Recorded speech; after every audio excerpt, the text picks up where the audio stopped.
Today, Charlie Kirk joined the growing chorus of right-wing podcast bros complaining about Trump's lack of transparency about the Epstein files, just hours after the president called them past supporters and weaklings falling for what he called a Democratic hoax. Congresswoman Jasmine Crockett, Democrat of Texas, serves on the Judiciary Committee, where Democrats are calling for Attorney General Pam Bondi to testify about Epstein. She joins me now. Well, Congresswoman, what do you make of all this?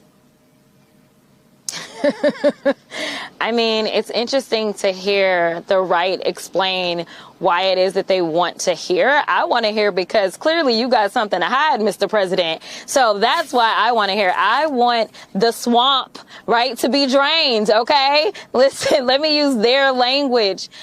We know that he had this ongoing relationship with Epstein. They were basically like besties. We know that there are allegations that a lot of the recruitment took place down at Mar-a-Lago. We know that there are even young ladies that said that they were sexually abused and or sexually assaulted. We know that this is someone who has been found liable of sexual abuse by a jury of his peers. So, I mean, this is also a guy who seemingly doesn't really necessarily care if somebody engages in these types of activities. So I know he's got something to hide. That's the only reason it's not out there. If this had anything to do with Democrats, baby, it would have been on day one. That promise would have been fulfilled.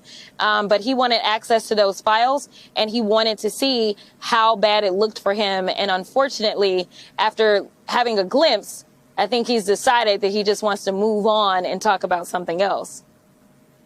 So I just want to be clear.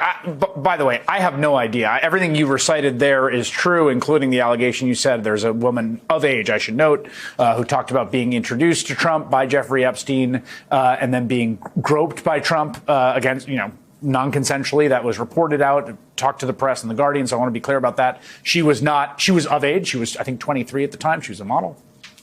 So all those things that you listed there are facts, their association. Him being found liable of what was the term they used? Sexual assault, I guess, in that civil jury. Allegations against him, of course. All of that's established. Well, what you're saying is you think there actually is something. I mean, I have no idea. You think there's something in the file that incriminates him. I do. Listen, this guy isn't above board. I mean, I think you're kidding yourself if you believe that he is. So, no, I absolutely believe that if he thought for just 2 seconds he could hurt anybody but himself, then absolutely we would have the files. And so it does look a little murky. I think it is why the Democrats are all on board, because, this is a guy who has made his own admissions. If you remember the tape where he talked about groping women, right? So, honestly, I think that his loyalists will stay with him regardless. This is a guy who said he could go out and kill somebody and they would still be with him. So I'm sure they would come up with an excuse for why it's okay for him to maybe be involved in the Epstein files.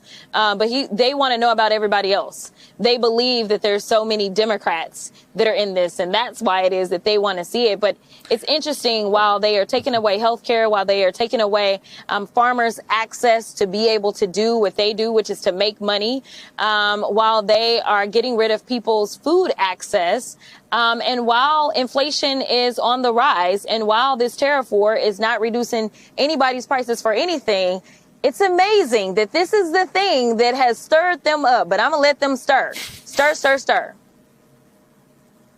I should note that the civil jury found sexual abuse was the finding of that civil jury. I want to play for you what the committee chair of Judiciary, Jim Jordan, was saying about the possibility of bringing some of the relevant principals here, Pam Bondi, Kash Patel, before that Judiciary Committee to explain themselves. Take a listen.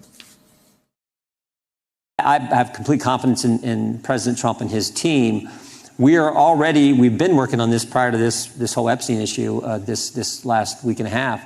But there's an annual trek that the Attorney General, and you know this, Chris, the Attorney General and the FBI Director make to Capitol Hill in front of the Judiciary Committee.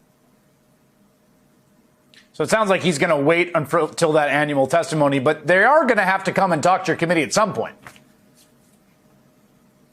I guess. I mean, listen, Chris, we are in month 7. Like I know, that we are on recess in August. So we got about 3 months. Right? I mean, you know, they're not rushing to come and see us, and I wonder why. They seem to always be a little intimidated, specifically in judiciary when it comes to judiciary Dems and how it is that we are able to frame our questions and get information out or highlight the fact that they are basically just hypocrites. I don't anticipate that Pam Bondi would be a forthright witness in front of us. And I think she probably is concerned as well, knowing that there are real attorneys on this committee.